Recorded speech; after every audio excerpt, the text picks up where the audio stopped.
Hey everyone. Today we're tackling a question most people won't touch. What Templar knights did to captured women during the siege of Acre was worse than death. Forget the sanitized version. The truth is stranger and more revealing than the textbook version. If you're new to this channel, hit subscribe and ring that notification bell. We dive into history's darkest corners to uncover the messy, complex truth that often gets sanitized in mainstream accounts. And if you're a returning viewer, thank you for joining us on another historical journey. Your support is what allows us to keep making these deep dives into forgotten chapters of history. Imagine this. It's May of 1291. The holy city of Acre, the last major Christian stronghold in the Holy Land, is falling. The Mamluk army under Sultan al-Ashraf Khalil has breached the walls after weeks of bombardment. Chaos reigns in the streets. Women and children flee in terror toward the harbor, desperate for escape as soldiers clash in bloody combat throughout the city. But what really happened to the women caught in this catastrophe? What role did the legendary Templar Knights play in their fate? And why has this particular chapter been glossed over in so many historical accounts? The Siege of Acre represents the brutal final chapter of Christian rule in the Holy Land. When this city fell, the entire two-century experiment of the Crusader states collapsed with it. The Knights Templar, those warrior monks who had built their reputation as the elite fighting force of Christendom, found themselves backed into a corner, making desperate choices that would define their legacy. Now, before we dive into the blood and politics of 1291, we need to understand what made Acre so important. This wasn't just another city. After Jerusalem fell to Saladin in 1187, Acre became the de facto capital of the Kingdom of Jerusalem, the heart of Christian power in the region. It was a cosmopolitan metropolis, perhaps the most diverse city in the medieval world, where Italian merchants, Christian knights, Muslim traders, and Jewish craftsmen all rubbed shoulders.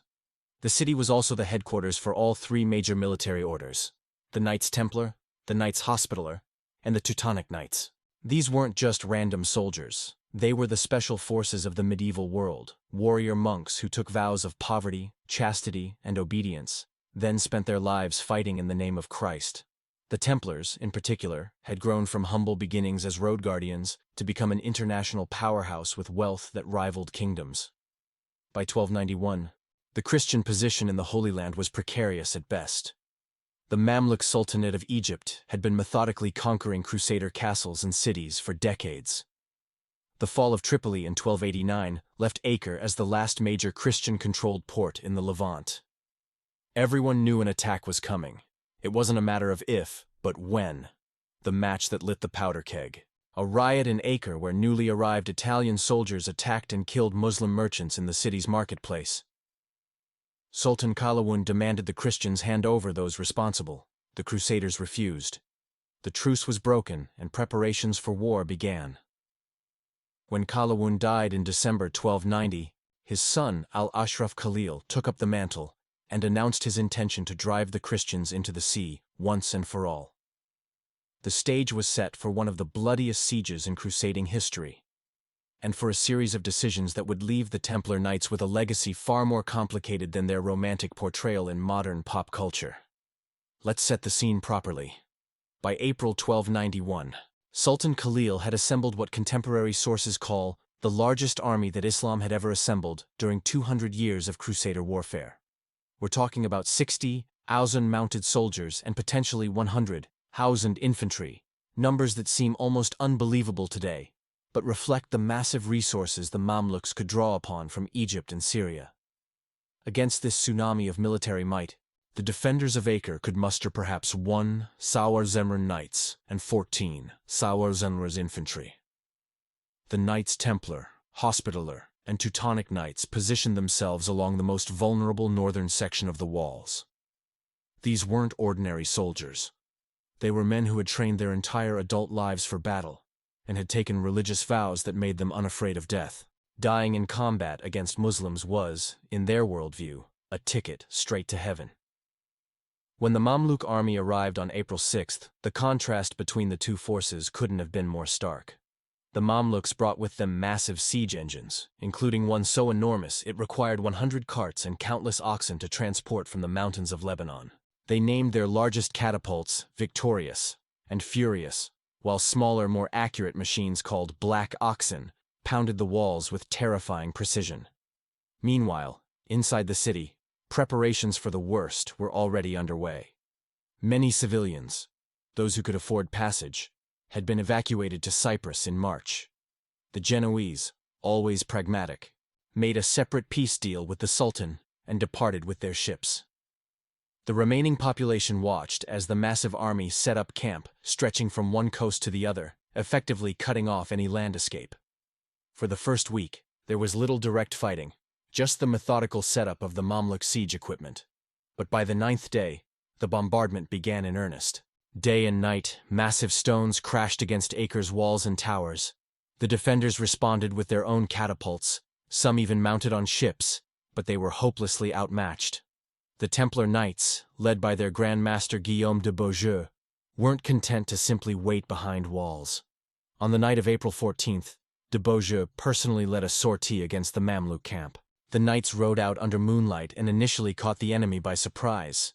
But as they attempted to retreat, their horses became tangled in tent ropes, and 18 knights were killed. The Hospitallers tried a similar raid a few days later without moonlight, hoping darkness would provide better cover. The result was no better. After these failures, the defenders abandoned offensive tactics and committed to a purely defensive battle. As weeks passed, the situation grew increasingly desperate. The Mamluks dug tunnels under the walls and set fires to weaken them. They moved their siege engines closer, protected by wooden screens and barricades. The bombardment intensified. King Henry II of Cyprus arrived with reinforcements on May 4th, 700 fresh troops. But after surveying the situation, even he concluded that negotiation might be the only hope. By May 17th, the Christians sent representatives to negotiate with Sultan Khalil. Their appeal was simple: lift the siege, accept peace, and spare the civilian inhabitants. Khalil's response was equally straightforward: surrender completely, and he would allow the defenders to leave with their lives and property. The Christians refused these terms, sealing the fate of the city. The next day, May 18th, would bring the decisive breakthrough, and with it, the beginning of the true horror for Acre's population. May 18th, 1291. After relentless bombardment, the Mamluk forces finally breach Acre's walls. Sultan Khalil's massive army pours through the gaps like water through a broken dam. The street fighting is chaotic and brutal. The Knights Templar and Hospitaller fight valiantly, but they're vastly outnumbered. Grand Master Guillaume de Beaujeu, leading from the front as always, takes a poisoned arrow through a gap in his armor. His men carry him back to the Templar fortress, where he dies from his wound. A crushing blow to the defenders' morale. With the walls breached and the Mamluk army rampaging through the streets, panic engulfs the civilian population. Those who can make it to the harbor fight desperately for spots on the few remaining ships. There aren't nearly enough vessels to evacuate everyone. Some captains, showing the worst of human nature in crisis, reportedly sell berths to the highest bidders. King Henry II of Cyprus, who had arrived just 2 weeks earlier with reinforcements, manages to escape unscathed, abandoning the city to its fate. For those who can't secure passage on ships, 3 terrible fates await: immediate slaughter in the streets, capture and enslavement, or retreat to the last defensible position in the city, the Templar fortress in the southwestern corner.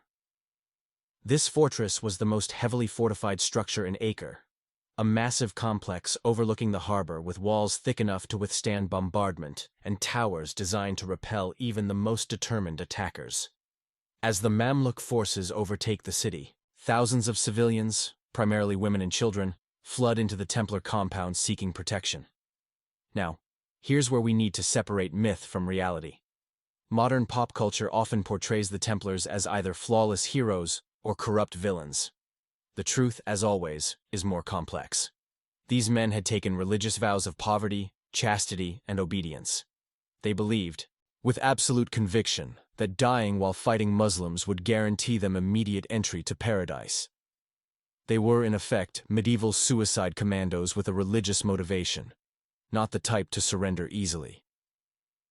By nightfall on May 18th, the city of Acre is in Mamluk hands, except for the Templar fortress.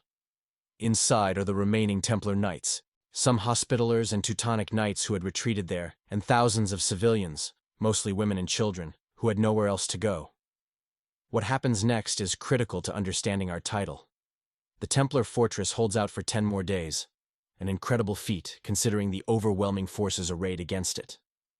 During this time, a Templar named Thibaut Godin manages to escape under cover of darkness, taking the Order's treasury with him to their castle at Sidon.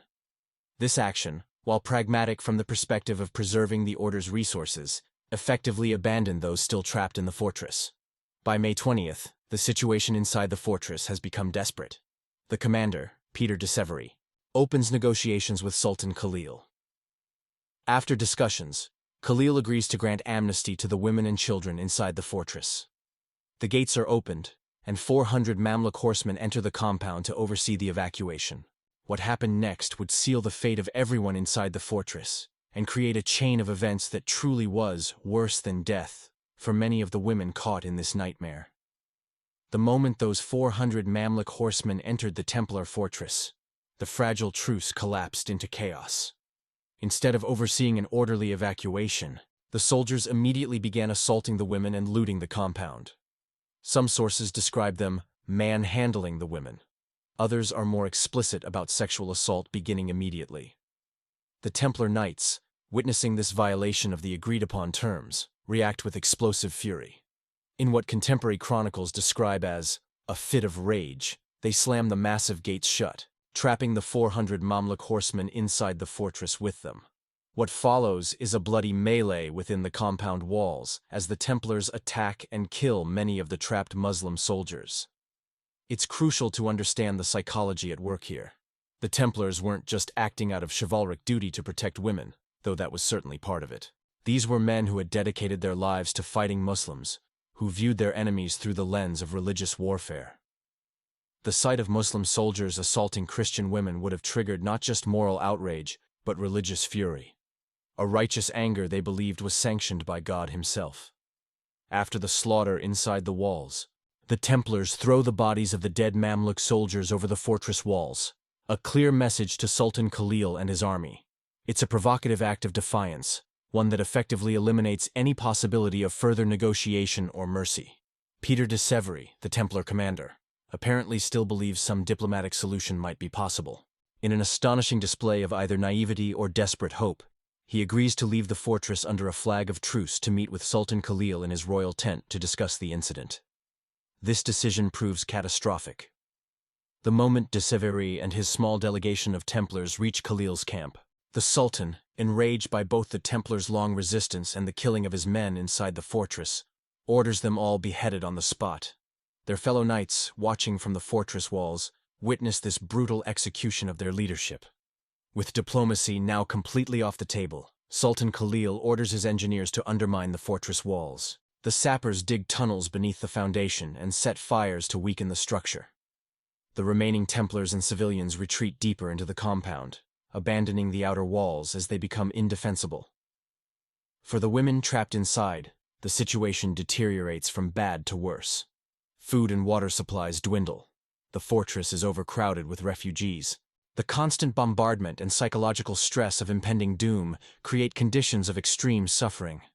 By May 28th, 10 days after the fall of the main city, the Mamluks have successfully undermined the final tower where the remaining Templars and civilians have retreated. With the structure about to collapse and further resistance futile, the defenders finally surrender. What follows is the culmination of our title's grim promise, a fate that was, for many women, truly worse than death. When the final tower surrendered on May 28th, the remaining Templar Knights were executed, their fate sealed by both their religion and their earlier defiance. But what happened to the women and children who had sought protection within the Templar fortress? This is where historical accounts become simultaneously more sparse and more disturbing. Those women who weren't killed outright during the final assault were taken captive. In medieval warfare, female captives typically faced one of three fates: immediate sexual violence, enslavement in households, or sale into the slave markets. For the women of Acre, all three awaited. The Mamluk victory over Acre was celebrated throughout the Muslim world as a triumphant conclusion to 2 centuries of Crusader presence in the Holy Land. In Damascus, Sultan Khalil entered the city in a victory procession that deliberately showcased his dominance over the defeated Christians. Part of this procession included the display of chained Christian prisoners, among them women from Acre, being paraded through the streets with Crusader standards carried upside down in symbolic defeat. This public humiliation was just the beginning. The medieval slave markets of Cairo and Damascus would receive many of the women captured at Acre. Unlike male captives, who might be ransomed if they were wealthy or prominent, most female captives disappeared into the vast apparatus of the medieval slave trade. The women of Acre faced a particularly grim reality because of their connection to the Templars. The Mamluk victory wasn't just a military conquest. It was framed as a religious triumph of Islam over Christianity. Women associated with the most fanatical Christian military order, whether as relatives, servants, or simply those who sought their protection, would have received especially harsh treatment. Let's be clear about what this meant in practical terms. These women were forcibly separated from any remaining family members, transported hundreds of miles under grueling conditions, publicly humiliated, and then sold as commodities in foreign markets. Many would become domestic slaves in wealthy households. Others would be purchased for sexual exploitation.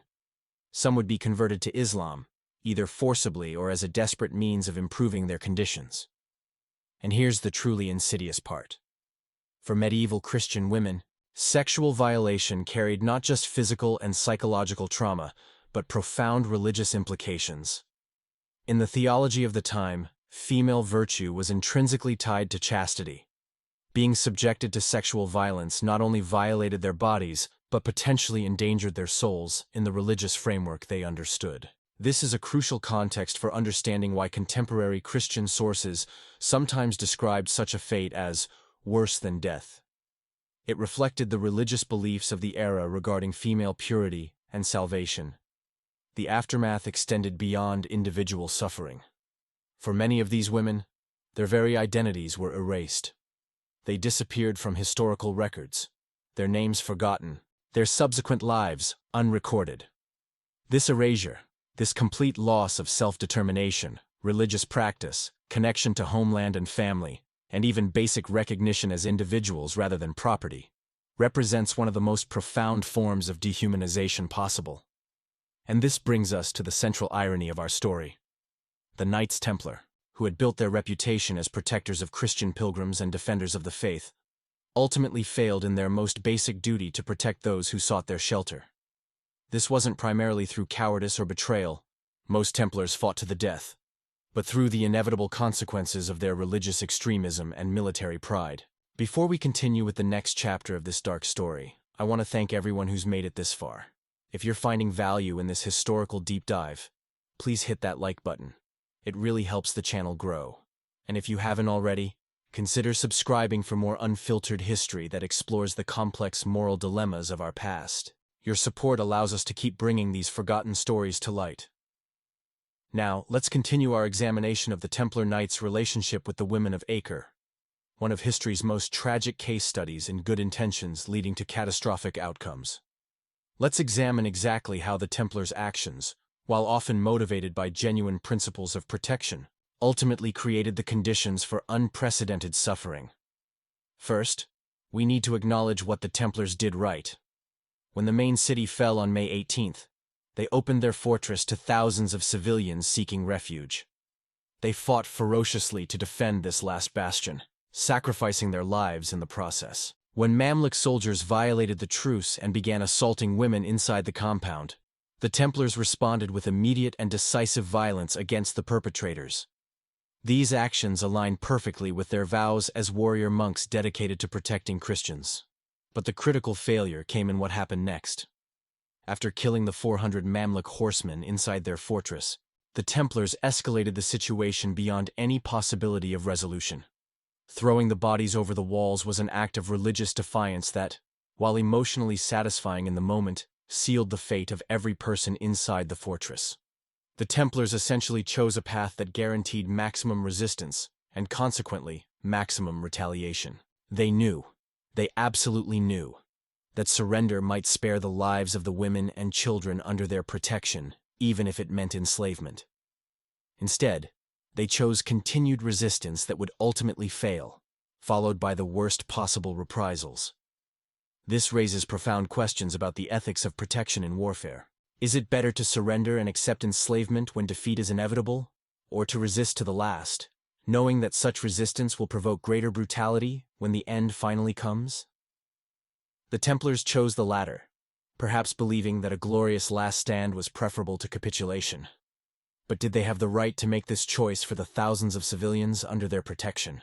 Did the women trapped in the fortress get a vote on whether to surrender or fight to the bitter end? The historical record suggests not. The Templar leadership, comprised entirely of male knights bound by religious vows that explicitly rejected worldly attachments, made decisions based on their own spiritual and military code, not necessarily on what would minimize suffering for those dependent on them. This highlights a fundamental contradiction in the Templar ethos. They were simultaneously sworn to protect Christians and to wage holy war against Muslims. When these two missions came into conflict, when the best way to protect Christians might have been to negotiate with Muslims, the warrior aspect of their identity typically won out. After the fall of the Templar fortress, the wider ramifications spread across the Mediterranean world. The remaining Templar castles in the Holy Land, Sidon, Tortosa, and Castle Pilgrim, were evacuated over the following months. Unlike previous defeats, such as Saladin's conquest in 1187, the loss of Acre in 1291 prompted no new crusade from Europe. The crusading spirit had died, and with it, the original purpose of the Templar order. The women who survived the siege and subsequent enslavement largely disappear from historical records, their individual stories untold. But the collective tragedy of their fate reveals something profound about medieval warfare and religious extremism. When protection becomes inseparable from domination, when those with power to protect also claim absolute authority to decide the terms of that protection, the results can be catastrophic for the vulnerable. The aftermath of Acre's fall resonated across medieval Europe like a thunderclap. Imagine the shock when news reached the courts of England, France, and the Holy Roman Empire that the last major Christian foothold in the Holy Land had fallen. The psychological impact cannot be overstated. For 2 centuries, European identity had been partly defined by the crusading mission, the idea that Christians had both a right and a duty to control the holy places of Jerusalem. Now, that mission had failed completely. For the Templar Knights, the consequences were particularly severe. Their entire reason for existence, protecting Christian interests in the Holy Land, had evaporated overnight. The order still controlled vast properties across Europe and maintained significant financial operations, but their core military purpose was gone. This identity crisis would ultimately contribute to their downfall, as King Philip IV of France and Pope Clement V conspired to destroy the order in 1307, just 16 years after Acre's fall. But what about the women who survived the catastrophe? Their stories form a hidden history that's rarely centered in traditional narratives of the Crusades. Archaeological evidence and scattered accounts paint a grim picture of their fate. Some ended up in the households of Mamluk elites in Cairo and Damascus. Others were transported to slave markets further east. Some, particularly those with specialized skills or education, might have eventually secured more stable positions as valued servants. A fortunate few might have been ransomed by wealthy relatives in Europe, though such cases were exceptional rather than common. The cultural memory of Acre's fall reinforced existing European stereotypes about Muslim treatment of Christian women, stereotypes that often ignored the complexity of medieval Islamic societies and their varied approaches to captives and slaves. These narratives would fuel future conflicts and justify continued hostility between Christian and Muslim powers for centuries. But beyond the geopolitical implications, the tragedy of Acre's women reveals something universal about the vulnerability of civilians, particularly women and children, in warfare across all eras.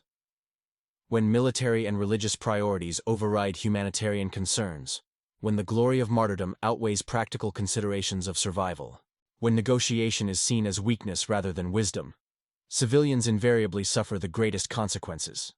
The Templars' final stand at Acre has often been romanticized as a heroic last defense of Christian presence in the Holy Land. And indeed, there was genuine courage in their resistance. Many knights fought knowing they would receive no quarter, motivated by sincere religious conviction. But courage and conviction, divorced from consideration of consequences, can become vehicles for disaster. This brings us to a central question. Why did the Templars refuse surrender even when it became clear that continued resistance would lead to the worst possible outcome for the women under their protection? Several factors converge to create this deadly decision matrix. First, the Templar rule, their governing code, emphasized martyrdom as the highest expression of devotion. Knights were explicitly forbidden from retreating in battle unless outnumbered 3-1. And even then, the culture of the order celebrated those who fought to the death rather than flee. Second, after decades of warfare against Muslim forces, mutual atrocities had created a cycle of retribution that made trust nearly impossible. The Templars had little reason to believe that surrender terms would be honored, particularly after the incident with the 400 horsemen inside their fortress. Third, and perhaps most fundamentally, the Templars operated from a worldview in which physical death was less important than spiritual salvation. In their religious framework, a Christian woman dying during the defense of a Christian city might be considered a form of martyrdom, preferable in theological terms to survival under conditions that might force conversion to Islam or violation of Christian moral precepts. This worldview made perfect sense within medieval Christian theology, but it created conditions where the Templars effectively chose the path that maximized physical suffering for those under their protection, all in service to religious principles that the women themselves may or may not have fully embraced. The Siege of Acre stands as a case study in the tragic consequences when religious warfare, gender dynamics, and military last stands intersect. To truly understand what happened to the women caught in this cataclysm, we need to examine one final, often overlooked aspect: the contrast between the Templars' treatment of women and their treatment of their material treasure. Remember Thibaut Gaudin, the Templar knight who escaped the fortress by night, taking the order's treasury with him to Sidon. This single act speaks volumes. The Templars ensured their gold and relics would survive even as they committed to a doomed defense that would seal the fate of the women in their care. The physical treasure of the order was valuable enough to warrant evacuation. The civilian refugees were not afforded the same priority. This isn't to suggest that the Templars could have evacuated thousands of people. They couldn't. But the contrast between securing material wealth while choosing a path of maximum resistance that doomed civilians reveals the hierarchy of values at work. The order would survive, its financial power intact, while the people of Acre became sacrificial victims in the final chapter of Crusader presence in the Holy Land. The women caught in this disaster faced what contemporary accounts truly considered worse than death.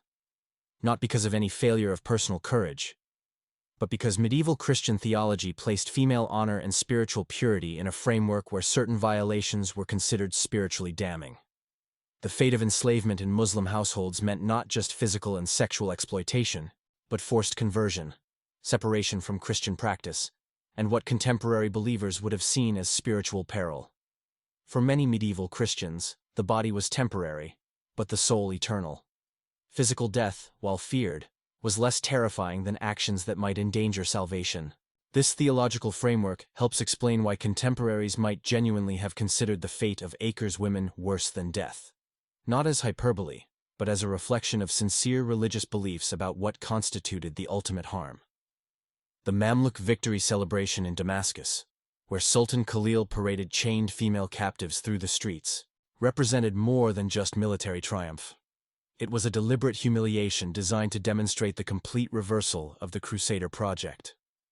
What had begun 2 centuries earlier as a European Christian incursion into Muslim lands ended with Christian women being publicly displayed as trophies of war in a Muslim capital.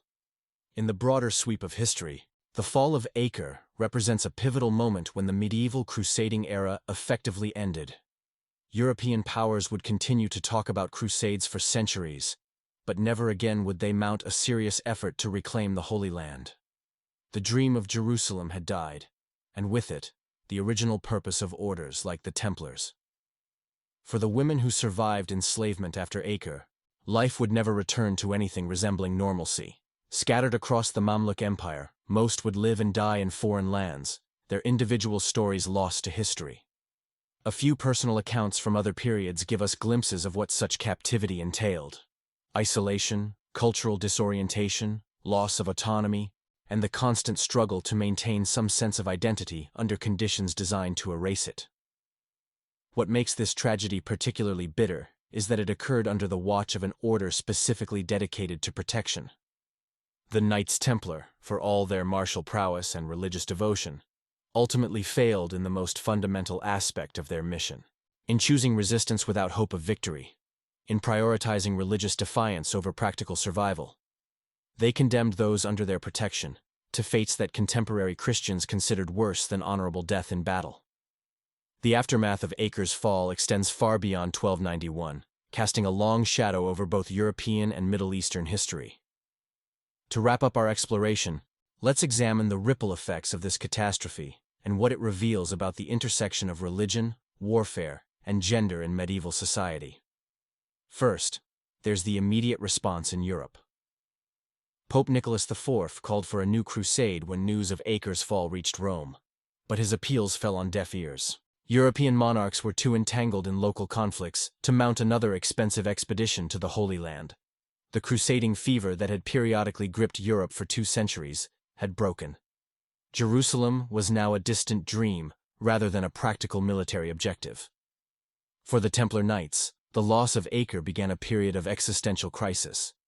Without their original mission, they retreated to Cyprus and considered various plans, including a merger with the Knights Hospitaller or a new crusade targeting Egypt. But none of these plans materialized. Instead, the order focused on its extensive European properties and financial operations, a transformation that made them increasingly resemble bankers rather than warriors. This shift in identity made them vulnerable when King Philip IV of France, deeply in debt to the order and coveting their wealth, moved against them in 1307. The infamous charges of heresy, idolatry, and sexual misconduct that led to the Templars' dissolution were almost certainly false. But they struck at a moment when the order had already lost its core purpose and much of its public support. The last Templar Grand Master, Jacques de Molay, was burned at the stake in Paris in 1314, a fate that might seem ironic given how many Templars had earlier sought martyrdom in places like Acre. But what about the long-term impact on the women who survived Acre? Here, we must rely more on broader patterns than specific accounts, as individual stories rarely survived in historical records. We know that the medieval slave markets of Cairo, Damascus, and other cities absorbed thousands of captives. Christian women who were enslaved in Muslim households faced strong pressure to convert to Islam, as conversion could improve their status and conditions. Many eventually did convert, particularly younger women who might spend decades in captivity. Some captives were incorporated into harems or households as concubines, where they might eventually bear children to their captors. These children would be raised as Muslims, creating complex legacies of identity that transcended the Christian-Muslim divide. Other women might serve as domestic laborers, skilled workers, if they possessed valuable talents like embroidery, music, or literacy, or even rise to positions of relative influence within household hierarchies. Ransom remained a theoretical possibility, but practical barriers made it rare. Distance, communication difficulties, and the significant expense meant that only the wealthiest families could hope to recover female relatives taken at Acre. For most women, captivity was a one-way journey. This pattern of female captivity was not unique to Acre or to Muslim-Christian conflicts. Throughout history, women have frequently borne the brunt of warfare's worst consequences, not because they were the primary targets of military action, but because their vulnerability after military defeat left them with the fewest options for escape, resistance, or self-determination. What makes Acre particularly significant is how it crystallizes the contradictions within medieval chivalric culture. The Knights Templar embodied an ideal of Christian martial prowess combined with monastic discipline. They were simultaneously the elite warriors of Christendom and men who had taken religious vows of chastity, poverty, and obedience. This combination created a paradox when it came to protecting women. On one hand, the Templars opened their fortress to refugees and fought to defend them. On the other hand, their military code and religious worldview prioritized resistance over practical measures that might have minimized civilian suffering. They were both protectors and, through their choices, enablers of catastrophe. This paradox reveals something profound about medieval Christian attitudes toward gender, warfare, and spiritual salvation. Women were to be protected, yes, but that protection was defined by male authorities whose primary concerns were often religious and military, rather than humanitarian in the modern sense. Protection itself became a form of control. where those being protected had little say in decisions that would determine their fate.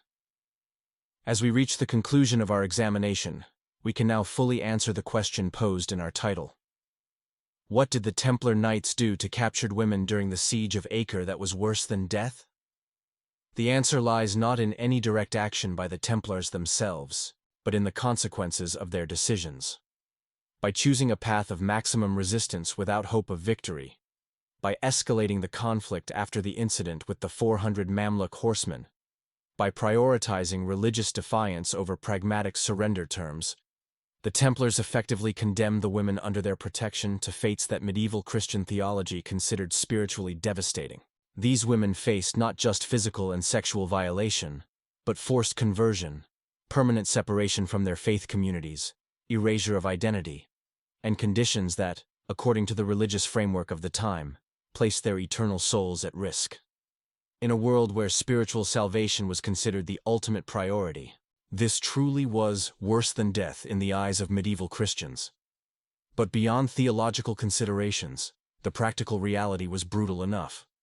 The women who survived the initial slaughter experienced forced marches across hundreds of miles, public humiliation in victory parades, sale in slave markets, and lifelong captivity in foreign households where they had minimal rights and protection.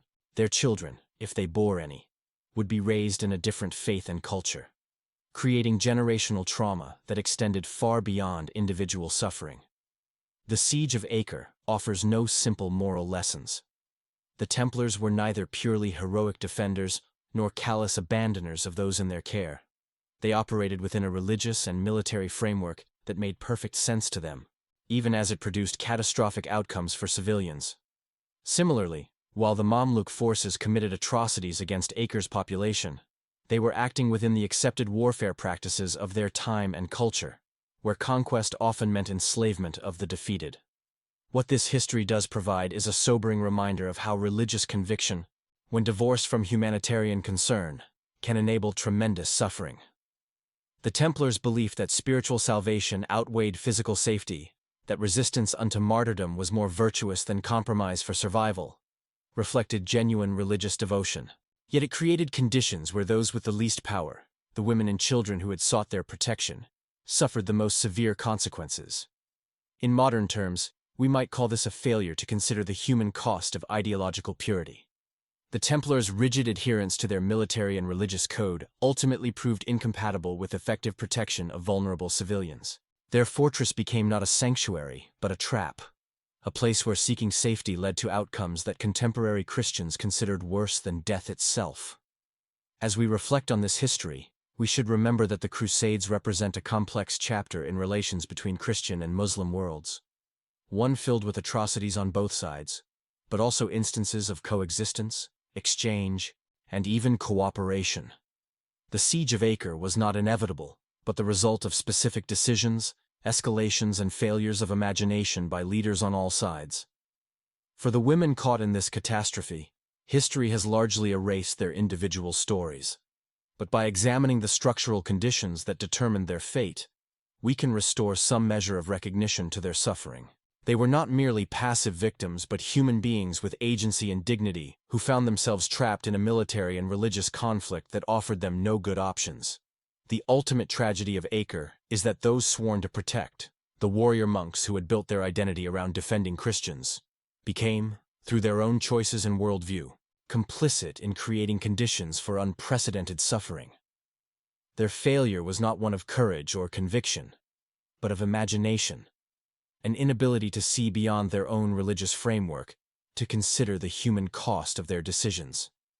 In the end, what the Templar Knights did to the women of Acre was to place religious warfare above human welfare, a choice that led directly to fates that were, in the context of medieval Christianity, truly worse than death.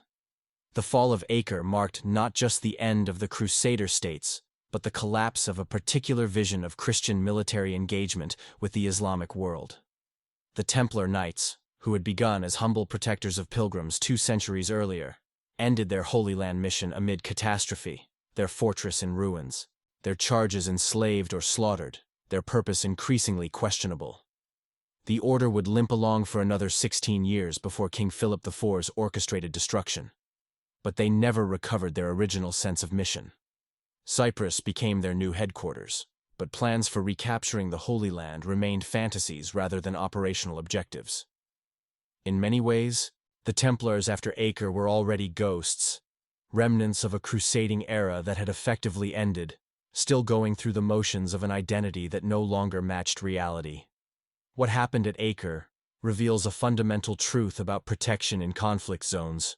Those who claim to protect often exercise immense power over the protected, making life-or-death decisions based on priorities that may not align with the basic survival interests of vulnerable populations. The Templars chose religious defiance over pragmatic surrender, martyrdom over captivity, choices that aligned perfectly with their warrior-monk ethos but proved disastrous for the women who had sought their protection.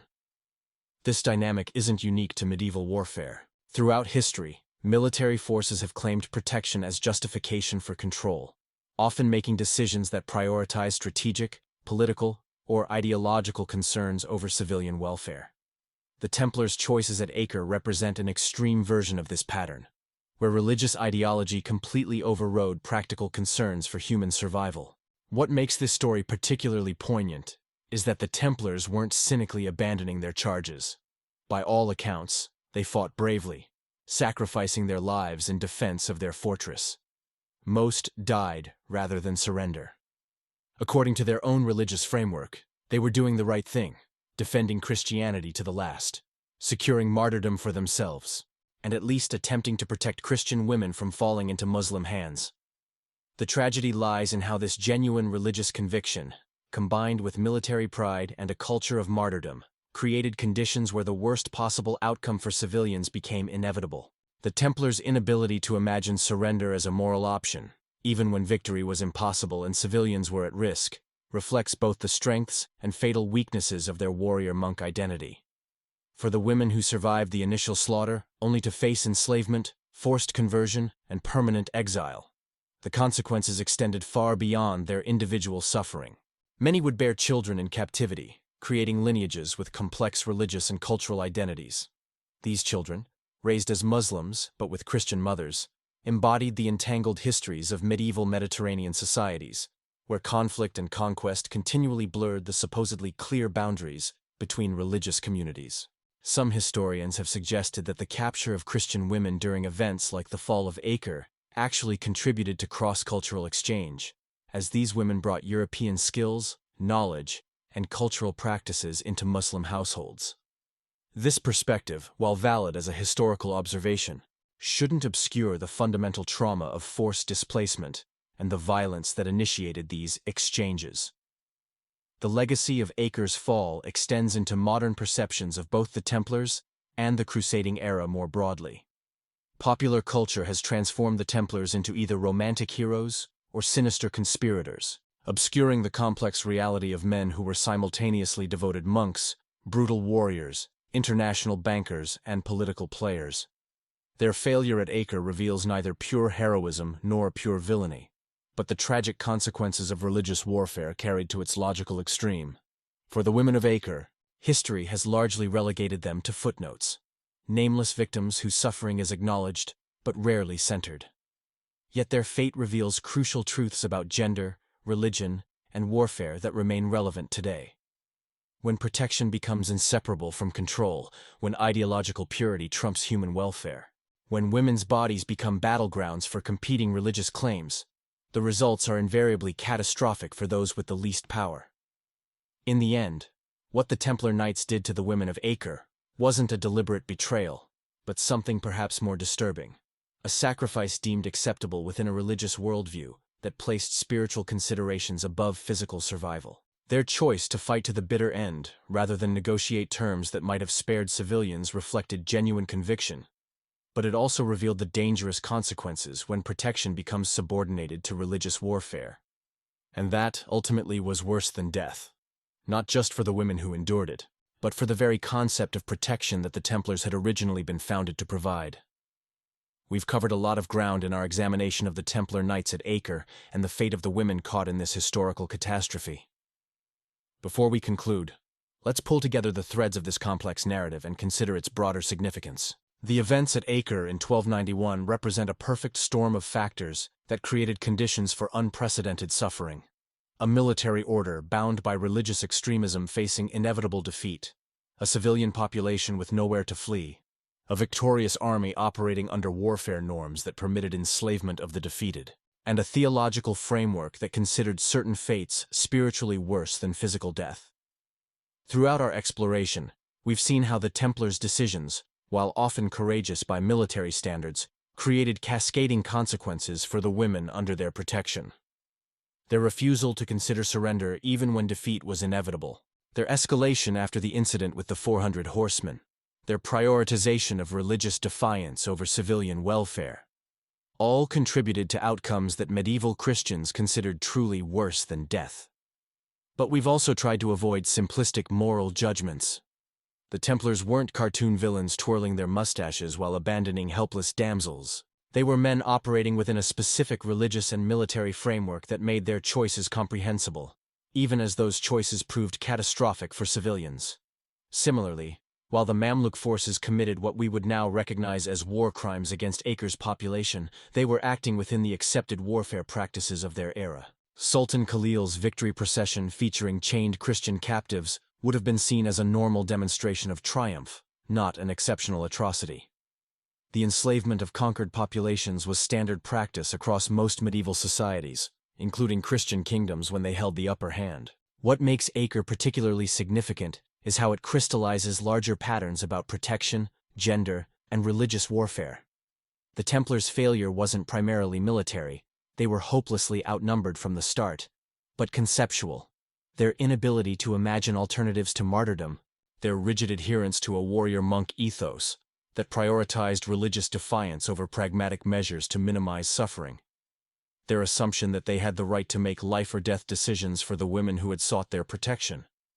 These reflect broader patterns in how protection often functions as a form of control. For the women who survived initial slaughter only to face enslavement, forced conversion, and permanent exile, the consequences were both immediate and generational. Many would bear children in captivity, creating lineages with complicated religious and cultural identities. These children, raised as Muslims but with Christian mothers, embodied the complex interconnections between supposedly opposed religious communities. They were living testaments to how warfare and conquest continually blurred the boundaries that religious authorities tried to maintain. Some of these women might eventually have integrated into their new societies, finding ways to preserve elements of their identity while adapting to drastically changed circumstances. Others might have maintained private Christian practices even while outwardly conforming to Islam. The human capacity for adaptation and survival means that even in the most brutal conditions, people find ways to maintain agency and meaning. But these individual adaptations shouldn't obscure the fundamental trauma at the core of this history. The women of Acre didn't choose their fate. It was imposed on them through decisions made primarily by men. Both the Templars who chose resistance without hope of victory, and the Mamluk forces who enslaved the defeated. Their bodies became literal battlegrounds where competing religious claims played out with devastating consequences. As we conclude our examination, it's worth asking what lessons this history might offer for our understanding of protection, gender, and religious extremism today. While direct parallels are always problematic given the vast differences between medieval and modern contexts, certain patterns remain disturbingly familiar. When protection becomes inseparable from control, when ideological purity trumps humanitarian concerns, when women's bodies become sites for demonstrating religious or political dominance, the consequences remain catastrophic for those with the least power. The Templars' tragedy wasn't that they failed to fight bravely, but that their conception of protection was fatally limited by religious warfare priorities that ultimately harmed those they claimed to protect. Perhaps the most important lesson from Acre is the danger of allowing any ideology, religious, political, or military, to override basic humanitarian concerns. The Templars weren't evil men. They were deeply committed to a religious worldview that made perfect sense to them. Yet that very commitment created conditions where thousands suffered fates that their own theology considered worse than death. The women of Acre deserve to be remembered not just as victims of historical forces beyond their control, but as human beings caught in circumstances that denied them the most basic forms of self-determination. Their fate reminds us that protection without respect for human dignity and agency is merely another form of control, one that can lead to consequences truly worse than death. If you've made it to the end of this journey through one of history's darkest chapters, I want to sincerely thank you. Understanding our past, especially its most troubling aspects, helps us recognize similar patterns in our present. If you found value in this exploration, please support the channel by liking, subscribing, and sharing this video with others who appreciate unfiltered history. And let me know in the comments what other forgotten or misunderstood historical events you'd like us to examine in future episodes. Until next time, remember that history is rarely as simple as heroes and villains. The truth usually lies in the complex interplay of conviction, circumstance, and unintended consequences.